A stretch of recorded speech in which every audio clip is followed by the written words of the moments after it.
لله وكفى والصلاة والسلام على سيد الأنبياء وعلى آله وأصحابه الأتقياء وعلى أولياء أمته والصلحاء ونشهد أن لا إله إلا الله وحده لا شريك له ونشهد أن سيدنا ومولانا محمدا عبده ورسوله أما بعد قال الله تعالى في القرآن الحكيم أعوذ بالله من الشيطان الرجيم بسم الله الرحمن الرحيم إنما يريد الله ليذهب عنكم الرجس أهل البيت وَيُطَهِّرَكُمْ تَطْهِيرًا وقال الله تعالى في مقام آخر محمد رسول الله والذين معه أشداء على الكفار رحماء بينهم تراهم ركعا سجدا يبتغون فضلا من الله ورضوانا سيماهم في وجوههم من أثر السجود وقال النبي صلى الله عليه وآله وسلم الحسن والحسين سیدہ شباب اہل الجنہ وقال النبی صلی اللہ علیہ وآلہ وسلم ہما ریحانتایا فی الدنیا وقال النبی صلی اللہ علیہ وآلہ وسلم الحسین منی وانا من حسین اور کما قال النبی صلی اللہ علیہ وآلہ وسلم صدق اللہ مولانا العلی العظیم وبلغنا نبیہ ورسولہ الکریم۔ محترم احباب،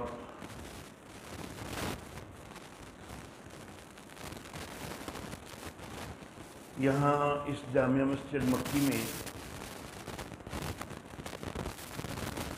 حضرت مولانا حافظ ذکاء اللہ رحمہ اللہ تعالی درس قرآن دیا کرتے تھے، اور ان کی وفات کے بعد ایک طویل عرصہ مجھے بھی یہ سعادت حاصل ہوئی کہ یہاں عشاء کی نماز کے بعد درس دیا جا رہا تھا، لیکن پھر انتہا درجے کی مصروفیات کی وجہ سے مجھے روزانہ کے درس سے معذرت کرنا پڑی ہے۔ البتہ احباب کے ساتھ ایک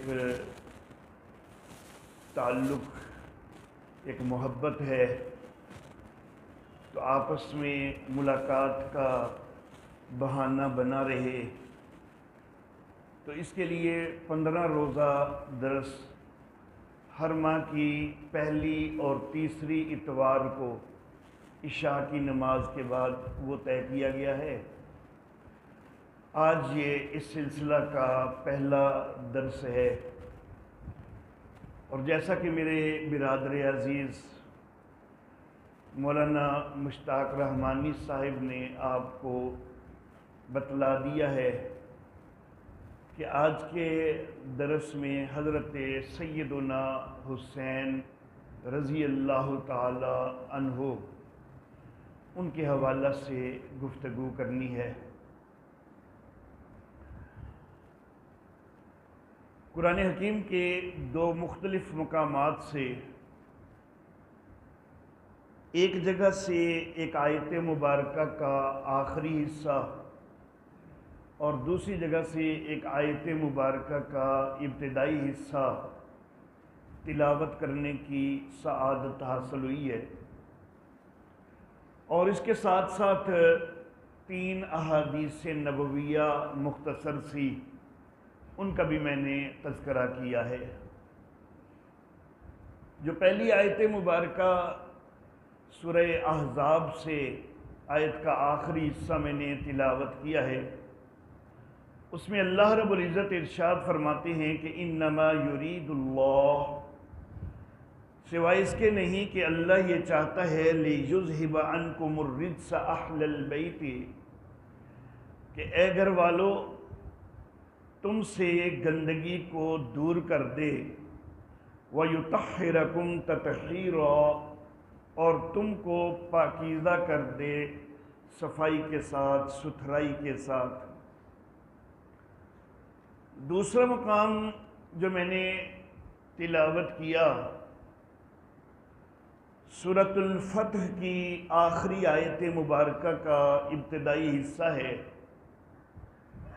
جس میں اللہ رب العزت یہ ارشاد فرماتے ہیں کہ محمد الرسول اللہ، محمد اللہ کے رسول ہیں، والذین معہ، اور جو ان کے ساتھ ہیں، اشداء علی الکفار، کافروں کے مقابلہ میں سختیں، رحماء بینہم، آپس میں نرم دل ہیں، تراہم رکعا سجدا یبتغون فضلا من اللہ ورضوانا، تو ان کو دیکھے گا رکوع کرتے ہوئے، سجدے کرتے ہوئے، اللہ کا فضل اور رضا تلاش کرتے ہوئے، سیماہم فی وجوہہم من اثر السجود، ان کی نشانی ان کے سجدوں کے اثر سے ان کے چہروں میں موجود ہے۔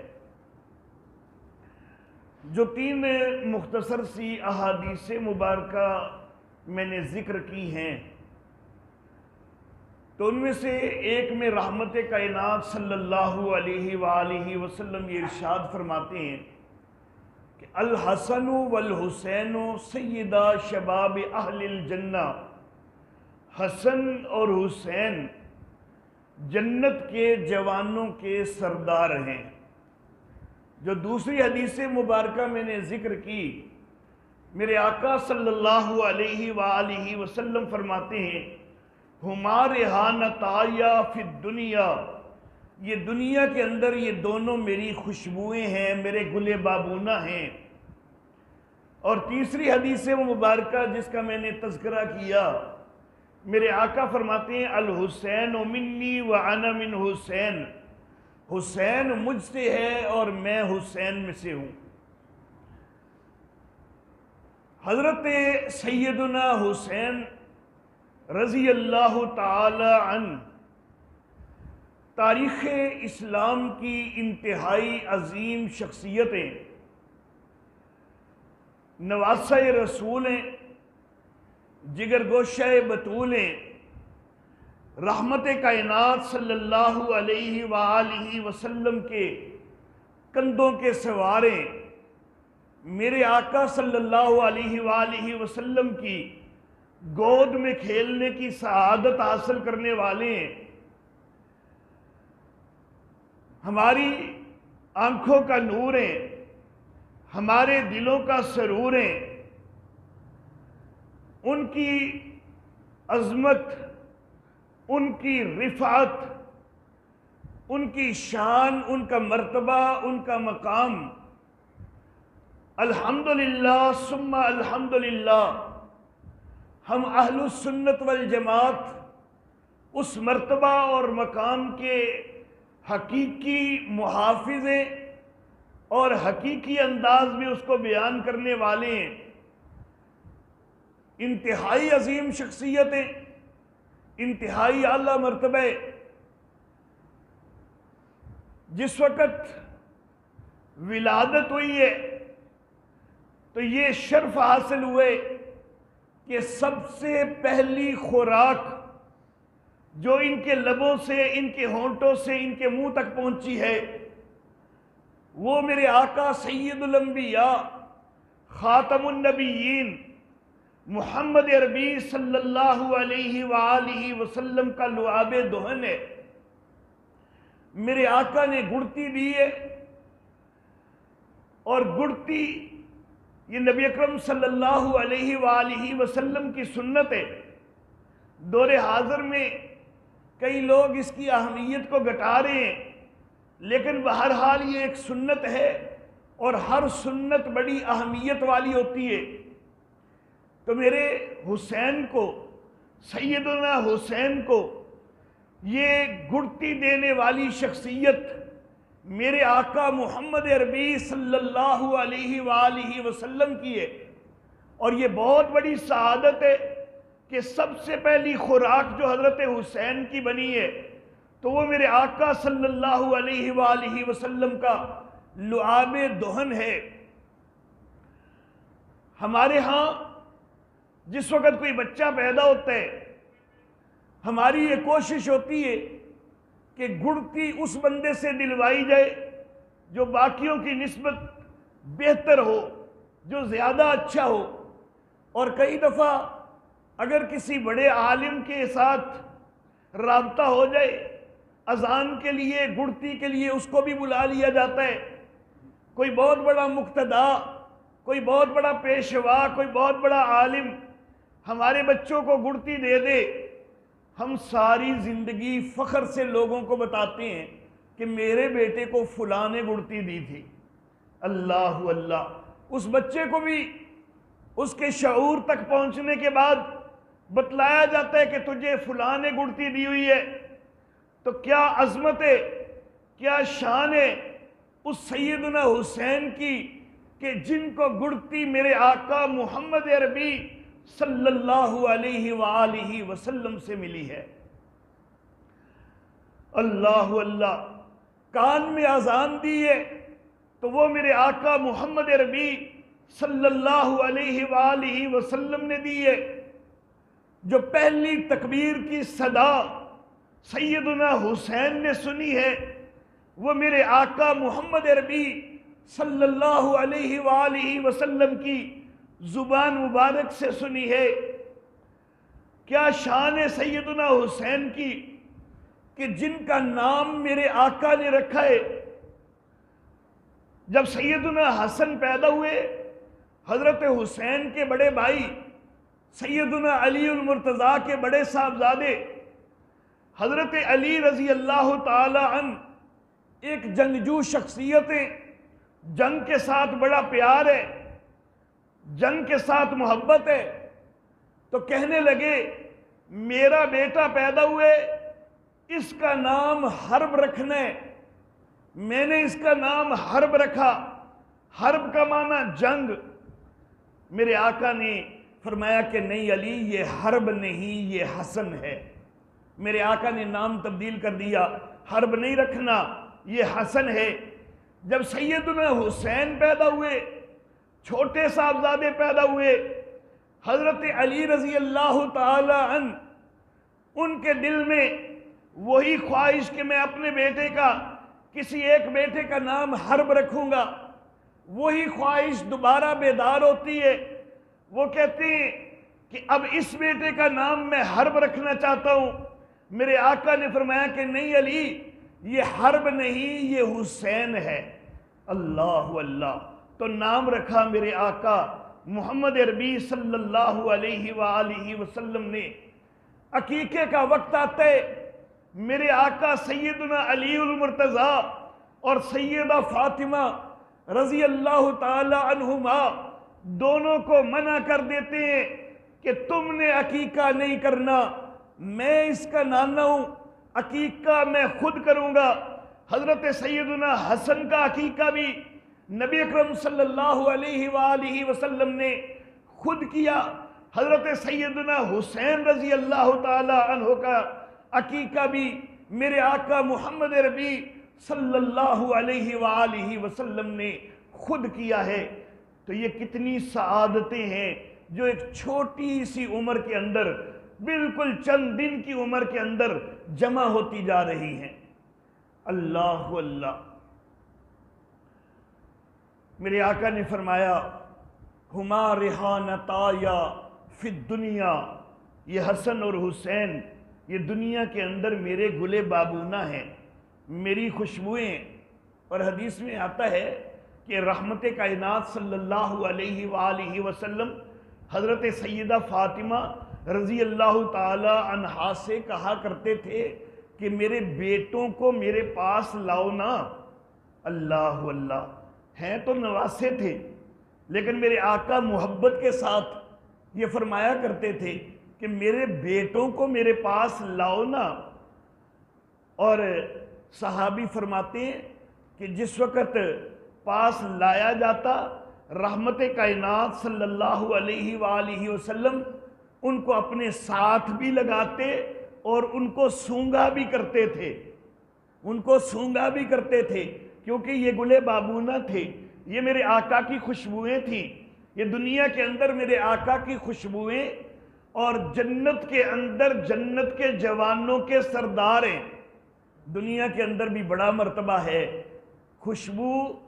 خوشبو ویسے بھی خوشبو اہمیت والی ہوتی ہے، اور خوشبو وہ کہ جو میرے آقا کے ساتھ منسوب ہو، جس کو آقا خود اپنی خوشبو قرار دیں کہ یہ میری خوشبوئیں دنیا کے اندر، تو اس کی عظمت کا کیا کہنا۔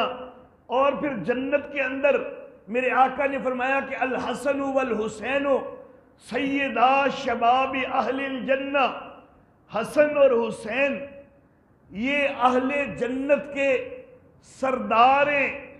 اللہ اللہ، میرے محترم احباب، حضرت سیدنا حسن، حضرت سیدنا حسین رضی اللہ تعالی عنہما، جب ان کو یہ اعزاز ملا ہے، جب ان کو جنت کے جوانوں کا سردار کہا ہے میرے آقا محمد عربی صلی اللہ علیہ وآلہ وسلم نے، اس وقت ابھی یہ نوجوانی کی عمر تک بھی نہیں پہنچے، بالکل چھوٹے بچے ہیں، بالکل چھوٹے بچے ہیں۔ جب میرے آقا نے یہ اعزاز دیے، ابھی نوجوانی کی عمر تک بھی شروع نہیں ہوئی ہے۔ اللہ اللہ، اس وقت ابھی کوئی دینی خدمات موجود کوئی نہیں ان دونوں شہزادوں کی، بعد میں تو بہت ساری خدمات ہیں، لیکن جس وقت یہ اعزاز عطا ہوا ہے، میں اس وقت کی بات کر رہا ہوں، اس وقت ابھی کوئی دینی خدمات نہیں ہے، کوئی محنت دین کے لیے، کوئی قربانیاں دین کے لیے نہیں ہے، لیکن میرے آقا جنت کے جوانوں کا سردار کہتے ہیں۔ اعزاز بڑا اونچا مل گیا۔ کیسے مل گیا؟ اس لیے کہ نسبت بڑی اونچی ہے، نسبت بڑی اونچی ہے، تو اعزاز بڑا اونچا حاصل ہو گیا۔ نسبت یہ ہے کہ نبی کے نواسے ہیں، سید الانبیاء کے نواسے ہیں، خاتم النبیین کے نواسے ہیں، نسبت بڑی اونچی ہے۔ میرے آقا کے سجدوں کے سوار ہیں، نسبت بڑی اونچی ہے۔ میرے آقا کے کندھوں پہ سواری کرنے والے ہیں، نسبت بڑی اونچی ہے۔ اس لیے یہ اعزاز مل گیا کہ میرے آقا ان شہزادوں کو بڑی چھوٹی عمر میں جنت کے جوانوں کا سردار ہونے کا سرٹیفکیٹ دیتے ہیں۔ میرے محترم احباب، اس کے ساتھ ساتھ ایک بات اور کرنا چاہوں گا۔ نسبت بڑا کام آتی ہے، نسبت بڑا کام آتی ہے، بڑی شان کو بڑھانے والی چیز ہے، لیکن کام اس وقت آتی ہے، نسبت کام اس وقت آتی ہے کہ جس وقت ساتھ ایمان بھی موجود ہو۔ ایمان بھی موجود ہے تو نسبت بڑا اونچا لے جاتی ہے، بڑا کام آتی ہے۔ ایمان موجود نہیں تو پھر جتنی بڑی نسبت بھی کیوں نہ ہو کچھ بھی فائدہ نہیں دیتی۔ ایمان موجود کوئی نہیں تو سیدنا نوح علیہ السلام کا بیٹا ہو، نسبت کام نہیں دیتی۔ ایمان موجود نہیں، سیدنا ابراہیم علیہ نبینا و علیہ الصلاۃ و تسلیمات کا باپ ہو، نسبت کام نہیں دیتی۔ ایمان موجود نہیں تو حضرت سیدنا نوح علیہ الصلاۃ و تسلیمات کی بیوی ہو، نسبت کام نہیں دیتی۔ ایمان موجود نہیں تو حضرت لوط علیہ الصلاۃ و تسلیمات کی بیوی ہو، نسبت کام نہیں دیتی۔ ایمان موجود نہیں تو میرے آقا صلی اللہ علیہ وآلہ وسلم کا تایا ہو تو پھر بھی اللہ کہہ دیتے ہیں کہ تبت یدا ابی لہب و تب، برباد ہو گئے ابو لہب کے دونوں ہاتھ، ٹوٹ گئے ابو لہب کے دونوں ہاتھ، اور وہ خود بھی تباہ ہو گیا، وہ خود بھی برباد ہو گیا، وہ خود بھی ہلاک ہو گیا۔ ایمان نہیں تو نسبتیں کام نہیں آتی۔ ایمان ہو تو چھوٹے چھوٹے بچے جنت کے جوانوں کے سردار بن جاتے ہیں نسبت کی وجہ سے، کیونکہ نسبت بڑی کام آ جاتی ہے۔ لیکن ایمان موجود کوئی نہ ہو تو پھر کوئی نسبت کام نہیں آتی۔ اللہ اللہ، تو معلوم ہوا کہ نسبت کو جو چیز فائدہ دیتی ہے، جو بنیاد فائدہ دیتی ہے، وہ ایمان ہے، وہ ایمان ہے۔ اب میں تھوڑا سا آگے چلنا چاہوں گا۔ میں نے ابتدا میں ایک آیت مبارکہ اہل بیت کے حوالہ سے تلاوت کی ہے، ایک آیت مبارکہ مجموعی طور پر سارے صحابہ کرام رضوان اللہ علیہم اجمعین کے حوالہ سے تلاوت کی ہے۔ جو آیت مبارکہ میں نے اہل بیت کے حوالہ سے تلاوت کی ہے، اس کا تھوڑا سا جو قرآنی سیاق ہے ذرا اس کو بھی ذکر کرنا چاہوں گا کہ کس جگہ پہ اللہ ذکر کر رہے ہیں، خطاب کس کو کیا جا رہا ہے۔ رکوع شروع ہوتے اللہ فرماتے ہیں یا ایھا النبی قل لازواجک، کس کو خطاب ہو رہے؟ اے نبی اپنی بیویوں سے کہیے۔ سورہ احزاب آیت نمبر 28 سے رکوع شروع ہو رہے، اللہ فرماتے ہیں نبی اپنی بیویوں سے کہیے، یہ آیت نمبر 28 ہے۔ اور پھر اللہ رب العزت اسی آیت مبارکہ میں چونکہ بات ہو رہی ہے ازواج مطہرات کی، نبی کی بیویوں کی، مومنوں کی ماؤں کی، ازواجہ امہاتکم، نبی کی بیویاں تمہاری مائیں ہیں۔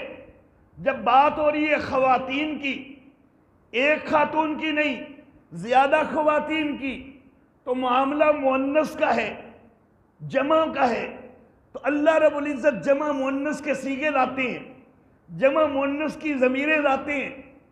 آیت نمبر 28 سے رکوع شروع ہوتے، یہ والی آیت مبارکہ جو میں نے تلاوت کی ہے ابتدا میں، جس کا آخری حصہ میں نے تلاوت کی ہے، وہ آیت نمبر 33 ہے۔ آیت نمبر 34 پہ آ کے رکوع مکمل ہوتا ہے۔ آیت نمبر 28 سے شروع ہوا، آیت نمبر 34 پہ مکمل ہو رہا ہے۔ جو آیت مبارکہ جس کا آخری حصہ میں نے تلاوت کیا وہ آیت نمبر 33 ہے۔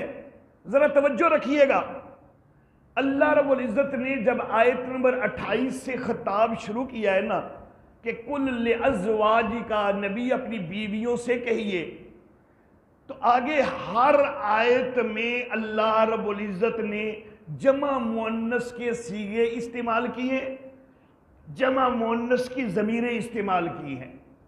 تسلسل ہے آیت نمبر 34 تک، کسی ایک آیت میں بھی اللہ نے یہ تسلسل ختم نہیں کیا، کسی ایک آیت میں بھی، حتیٰ کہ اسی آیت نمبر 33 میں بھی ان آخری الفاظ سے پہلے جمع مؤنث کے صیغے موجود ہیں۔ آیت نمبر 28 میں اللہ فرماتے ہیں ان کنتن تردن، کنتن بھی جمع مؤنث، تردن جمع مؤنث، آگے اللہ فرماتے ہیں تعالینا، یہ بھی جمع مؤنث، امتعکننا اس میں بھی ضمیر جمع مؤنث، اسرحکننا جمع مؤنث۔ اگلی آیت آ جاتی ہے آیت نمبر 29، اس میں بھی اللہ فرماتے ہیں کنتنا جمع مؤنث کی ضمیر، تردنا جمع مؤنث، پھر آگے فرماتے ہیں اللہ منکننا، یہ پھر جمع مؤنث۔ پھر اگلی آیت نمبر 30 شروع ہوتی ہے نا، جب آیت 30 شروع ہوئی ہے اللہ رب العزت نے خطاب براہ راست کر دی ہے۔ پہلے کہا تھا کہ یا ایھا النبی قل لازواجک، اے نبی اپنی بیویوں سے کہیے۔ اب یہاں پر اللہ نے فرما دیا یا نساء النبی، اے نبی کی بیویوں، اے نبی کی بیویوں، خطاب براہ راست ہو گیا۔ اللہ اللہ۔ اور پھر اللہ رب العزت اس آیت مبارکہ میں بھی جمع مؤنث کی ضمیریں اور صیغے استعمال کرتے ہیں۔ من کنہ کا لفظ یہاں پر بھی آ گیا۔ پھر آیت نمبر 31 اس کے اندر بھی من کنہ کا جمع مؤنث کا لفظ۔ اس کے بعد آیت نمبر 32 شروع ہوئی، آیت نمبر 32 کا آغاز ہوا، خطاب آیت نمبر 30 میں بھی ہو گیا تھا یا نساء النبی۔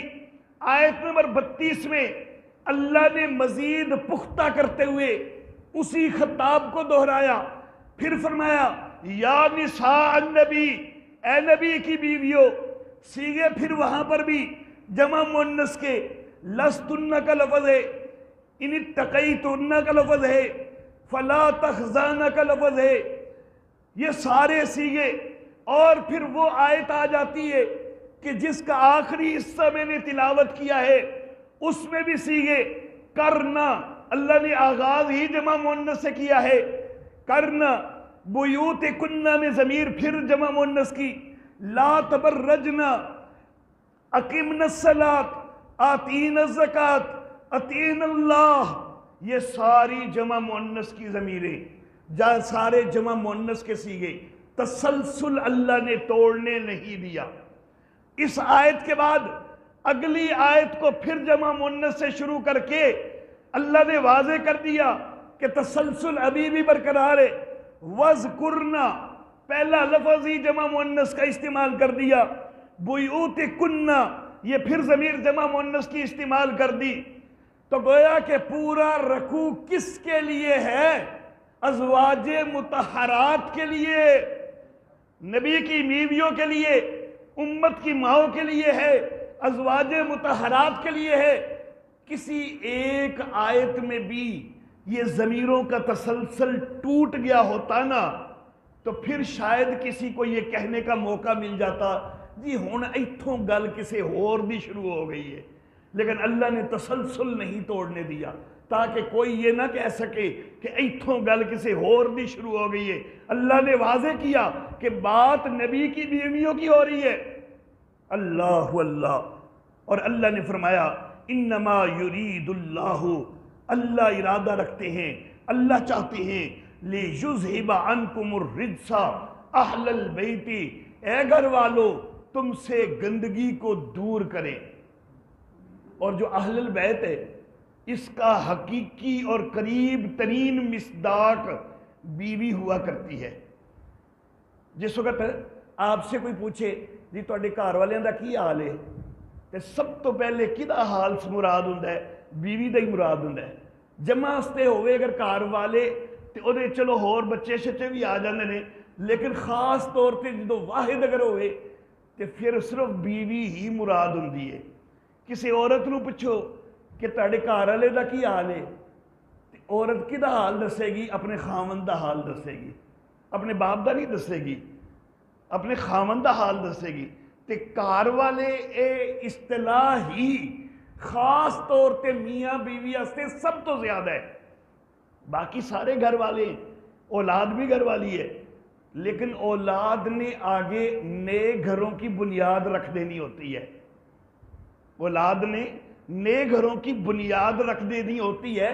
جو گھر والے اب بھی ہیں، آئندہ بھی رہیں گے، وہ اپنے میاں بیوی ہیں جو آپ اکٹھے رہتے ہیں، وہ میاں بیوی ہیں کہ جب تک یہ رشتہ موجود ہے تو وہ کسی دوسرے گھر کی بنیاد نہیں رکھتے ہیں۔ اولاد ہوتے ہوئے نئے گھر بسا لیتی ہے، نئے گھروں کی بنیاد رکھ دیتی ہے۔ تو اصل مصداق اہل البیت کا میرے آقا کی ازواج ہیں۔ اللہ اللہ، سورہ ہود ہے، اللہ رب العزت سیدنا ابراہیم علیہ الصلاۃ و تسلیمات کے گھرانے کا تذکرہ فرماتے ہیں، اور یہاں پر حضرت سیدنا ابراہیم علیہ الصلاۃ و تسلیمات کی اہلیہ، ان کا تذکرہ ہو رہا ہے۔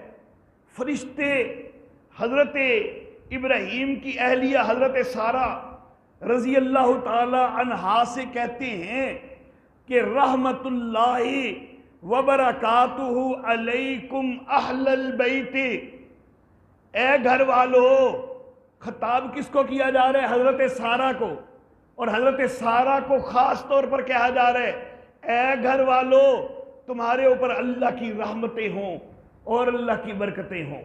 اللہ اللہ، میری پہلی تمہید یاد ہے، میں نے کہا تھا کہ نسبت کے ساتھ ایمان بھی موجود ہو تو نسبت بڑا کام دیتی ہے، یہ میری پہلی تمہید۔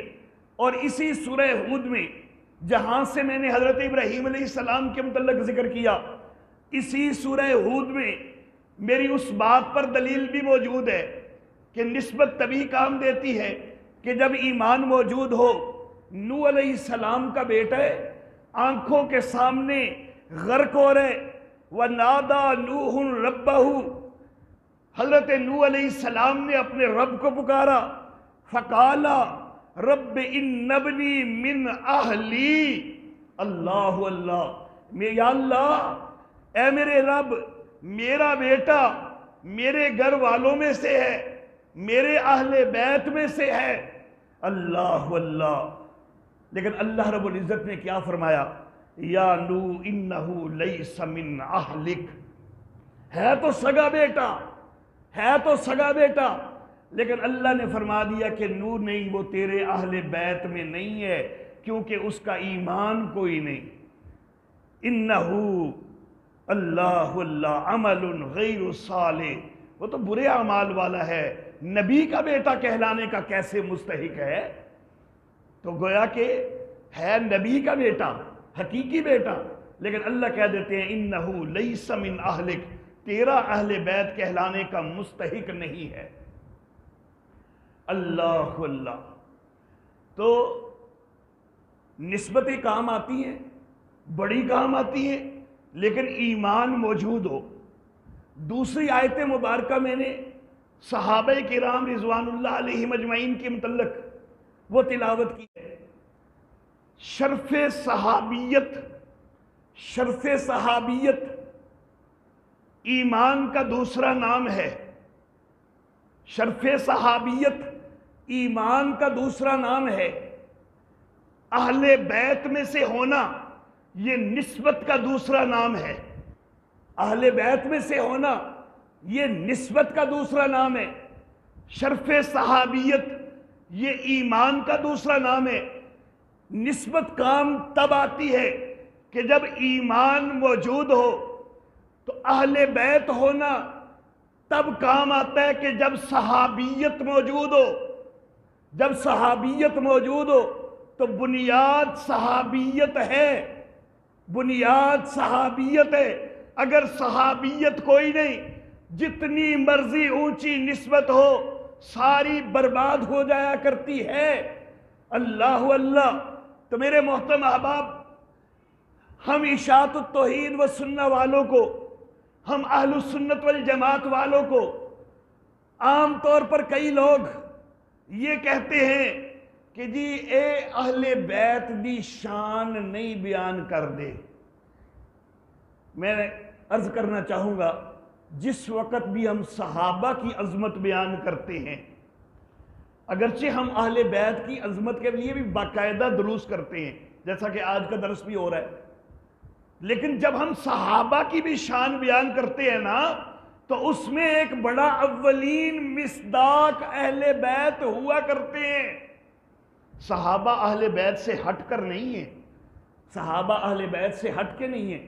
جب ہم عظمت صحابہ کی کانفرنس کریں تو عظمت صحابہ میں اہل بیت ایک بڑی امتیازی حیثیت کے ساتھ، ایک اولین حیثیت کے ساتھ وہ سب سے پہلے مراد ہوا کرتے ہیں۔ اللہ اللہ۔ اب یہ آیت مبارکہ میں نے سارا تسلسل سے واضح کیا کہ کس کے لیے؟ میرے آقا کی ازواج کے لیے۔ جب آیت مبارکہ نازل ہوئی ہے، بات کو سمیٹنے لگا ہوں، آیت مبارکہ نازل ہوئی ہے، میرے آقا حضرت ام سلمہ رضی اللہ تعالی عنہا کے گھر میں موجود ہیں جب یہ آیت مبارکہ نازل ہوئی ہے۔ جب آیت مبارکہ نازل ہوئی، میرے آقا نے سیدنا علی کو بلایا، سیدہ فاطمہ کو بلایا، سیدنا حسن کو بلایا، سیدنا حسین کو بلایا، ان چاروں کو ایک چادر کے نیچے لیا، خود بھی چادر کے نیچے ہو گئے۔ آیت کے نازل ہونے کے بعد، آیت کے نازل ہونے کے بعد ان چاروں کو بلایا ہے اور خود بھی چادر کے نیچے ہوئے اور دعا کی ہے کہ یا اللہ یہ میرے اہل بیت ہیں، ان کو بھی یہ تطہیر والی سعادت حاصل ہو جائے۔ تو میرے آقا نے دعا کی ہے، میرے آقا نے ان کو اہل بیت قرار دی ہے۔ اس دعا کی وجہ سے میرا ایمان ہے، علی اہل بیت میں شامل ہے، فاطمہ اہل بیت میں شامل ہے، حسن اہل بیت میں شامل ہے، حسین اہل بیت میں شامل ہے۔ میرا یہ ایمان ہے، اگرچہ جس وقت بیٹی ایک نیا گھر بسا لیتی ہے تو وہ اس کی اہل بیت ہوتی ہے، لیکن چونکہ میرے آقا نے دعا کی ہے، اس دعا کی وجہ سے میرا ایمان ہے کہ یہ چاروں اہل بیت میں ہیں، لیکن یہ اہل بیت بنے ہیں میرے آقا کی دعا کی وجہ سے۔ یہ اہل بیت بنے ہیں میرے آقا کی دعا کی وجہ سے، تو ان اہل بیت کو بھی تو فراموش نہیں کرنا نا کہ جن کے لیے خاص طور پر اللہ نے آیت نازل کی۔ یہ کدھر کا انصاف ہے کہ ان کو فراموش کر کے صرف ان ہی کو اہل بیت سمجھا جائے؟ اہل بیت کا اولین مصداق، قرآنی مصداق، الہی مصداق وہ ازواج مطہرات ہیں، اور نبوی مصداق وہ یہ چاروں شخصیات ہیں۔ ہم الہی مصداق کو بھی مانتے ہیں، قرآنی مصداق کو بھی مانتے ہیں، اور نبوی مصداق کو بھی مانتے ہیں۔ اور اہل بیت سے محبت کا دعویٰ، اس کا تقاضا یہ ہے کہ پھر سارے اہل بیت سے محبت کی جائے، سارے اہل بیت سے محبت کی جائے، یہ تقاضا ہے اہل بیت سے محبت کا۔ اللہ اللہ، دعویٰ ہو اہل بیت کی محبت کا، اور نبی اکرم صلی اللہ علیہ وسلم کی 11 ازواج مطہرات میں سے صرف ایک کو برداشت کر لینا اور باقیوں کو برداشت نہ کرنا، کیا یہ اہل بیت کی محبت ہے؟ اہل بیت کی محبت تبھی ہے کہ جب 11 کی 11 کے ساتھ عقیدت رکھو، 11 کی 11 کے ساتھ محبت رکھو، تب اہل بیت کے ساتھ محبت ہے۔ اللہ اللہ۔ اور میرا یہ دعویٰ ہے، اور الحمدللہ ثم الحمدللہ، انشاءاللہ یہ بڑا سچا دعویٰ ہے، یہ بڑا سچا دعویٰ ہے کہ ہم اہل السنت والجماعت کا چھوٹے سے چھوٹا بچہ کیوں نہ ہو، چھوٹے سے چھوٹا بچہ کیوں نہ ہو، اپنی سگی ماں کی نسبت نبی کی بیویاں اس کے لیے زیادہ لائق عقیدت ہیں۔ نبی کی ازواج مطہرات سنی کے چھوٹے سے چھوٹے بچے کے لیے زیادہ قابل احترام ہے، اپنی سگی ماں کی نسبت بھی۔ اگر کوئی مجھے میری ماں کی گالی دیتا ہے، میری ماں کے اوپر بکواس کرتا ہے، ہو سکتا ہے کہ میں برداشت کر جاؤں، لیکن نبی کی بیویوں کے متعلق کوئی بات کرے وہ مجھ سے کبھی برداشت نہیں ہو سکتی، کیونکہ نبی کی بیویاں مجھے اپنی سگی ماں سے بھی زیادہ عزیز ہیں۔ اور یہ انشاءاللہ ہر سنی کی ہر سننے کے دل کی آواز ہے کہ نبی کی بیویاں ہماری سگی ماؤں سے بھی ہمیں زیادہ عزیز ہیں۔ اللہ اللہ۔ تو اہل بیت سے محبت وہ تب بنتی ہے کہ سارے اہل بیت سے محبت کی جائے، نبی کی 11 ازواج سے محبت کی جائے، اور جب بیٹیوں کی طرف آنا ہے تو پھر چاروں بیٹیوں سے محبت رکھی جائے۔ ایک بیٹی کے ساتھ محبت کے دعوے اور باقی کو بیٹی تسلیم تک بھی نہ کرنا، تو یہ کوئی اہل بیت سے محبت نہیں ہے، یہ صرف ایک ڈھونگ ہے۔ اہل بیت سے محبت کرنے والے وہ ہیں کہ جو چاروں صاحبزادیوں سے محبت رکھتے ہیں اور ان کی نسبت سے سارے دامادوں سے محبت رکھتے ہیں، وہ اہل بیت کے حقیقی محب ہیں، وہ حقیقی طور پر محبت رکھنے والے ہیں۔ ابو العاص بھی داماد ہیں، سیدنا عثمان دوہرے داماد ہیں، سیدنا علی بھی داماد ہے، ہمیں سارے دامادوں سے محبت ہے، اور جب صاحبزادوں کی بات آئے تو سارے صاحبزادوں سے بھی محبت رکھتے ہیں۔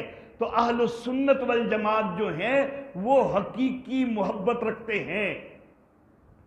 میرے محترم احباب، میرے آقا نے جن کو جنت کے جوانوں کا سردار فرمایا، جن کو دنیا کے اندر اپنی خوشبوئیں فرمایا، میرے آقا منبر پہ بیٹھے ہیں، خطبہ دے رہے ہیں، یہ دونوں بچے، یہ دونوں شہزادے، یہ باہر سے آ رہے ہیں، سرخ رنگ کی قمیضیں پہنی ہوئی ہیں، لڑکھڑا کے گرتے ہیں، پھر اٹھتے ہیں، تھوڑا چلتے ہیں، پھر لڑکھڑا کے گرتے ہیں۔ اللہ اللہ۔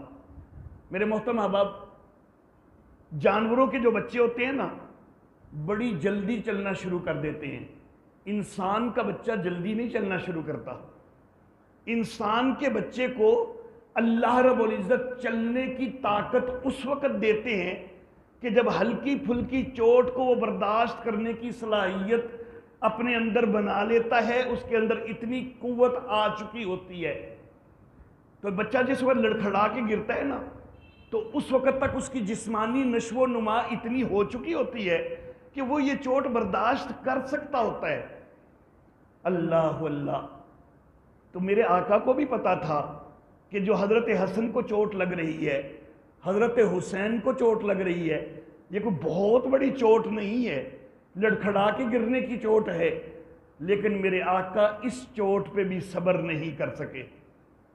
میرے آقا ان شہزادوں کے لڑکھڑا کے گرنے کی چوٹ، جس کو عام بچے برداشت کر لیتے ہیں، میرے آقا اس پہ بھی صبر نہیں کر سکے۔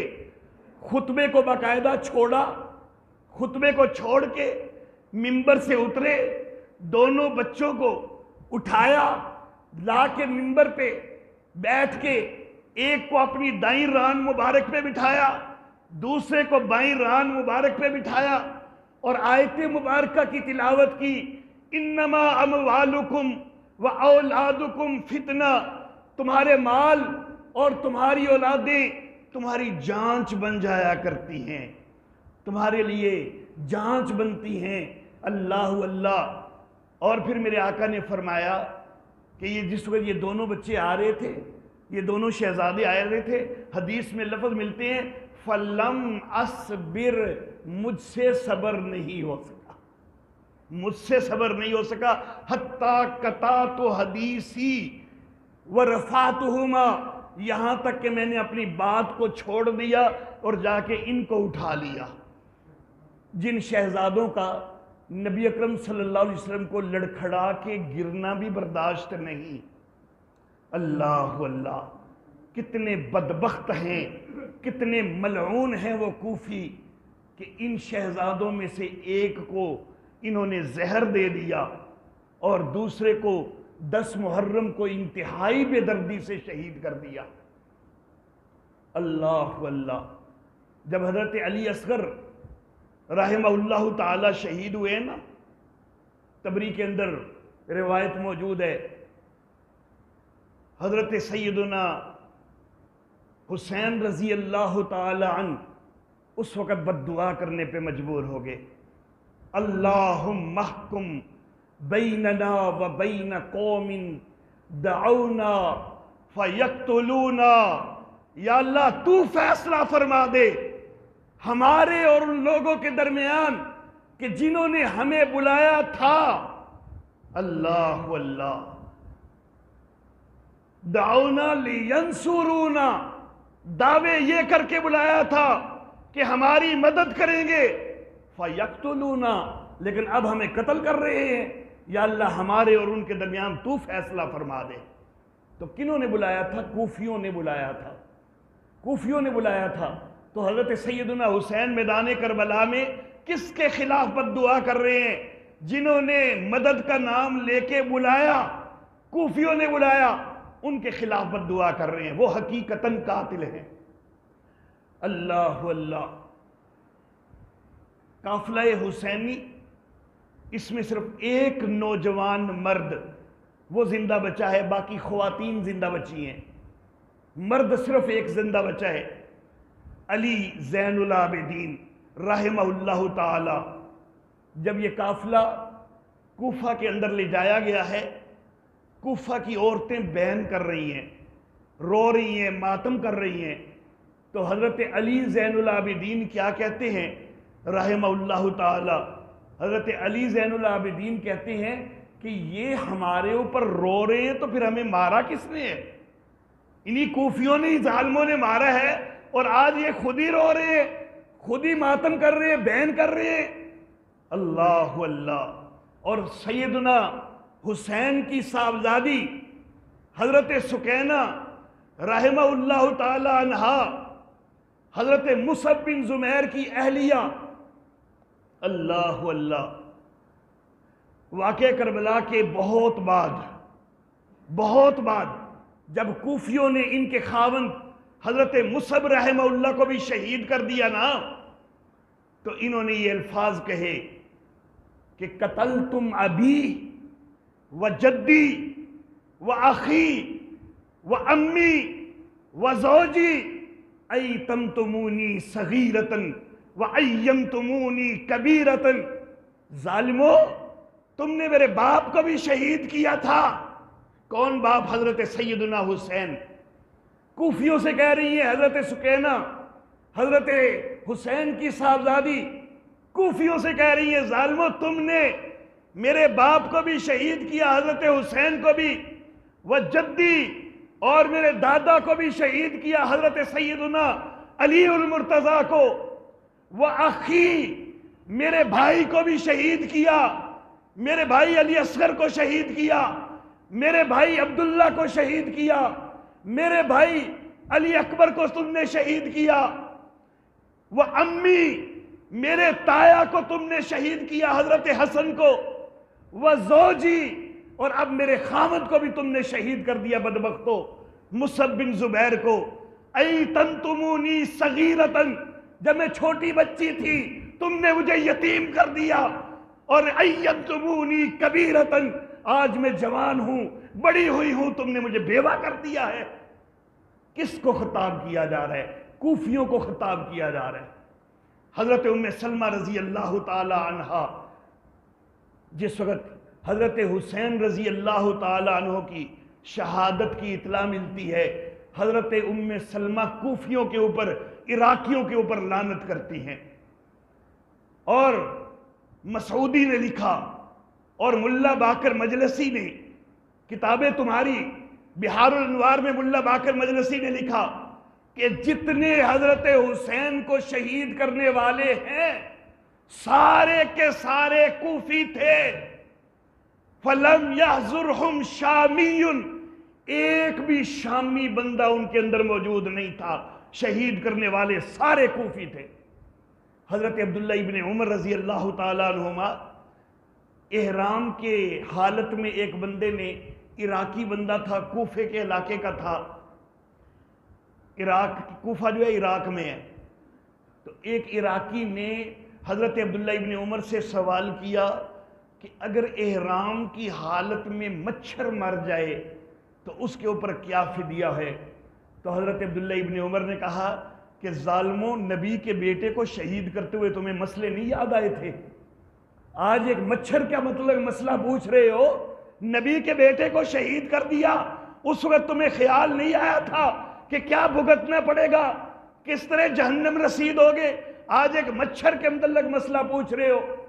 تو میرے محترم احباب، سیدنا حسین رضی اللہ تعالی عنہ ہماری آنکھوں کے نور ہیں، ہمارے دلوں کے سرور ہیں، بڑی عظیم شخصیت ہیں، ہماری جانیں ان کے لیے حاضر ہیں۔ اللہ رب العزت ہمیں ان کے اسوہ کے اوپر ہمیشہ عمل کرنے کی توفیق عطا فرمائے۔ وآخر دعوانا ان الحمدللہ رب العالمین۔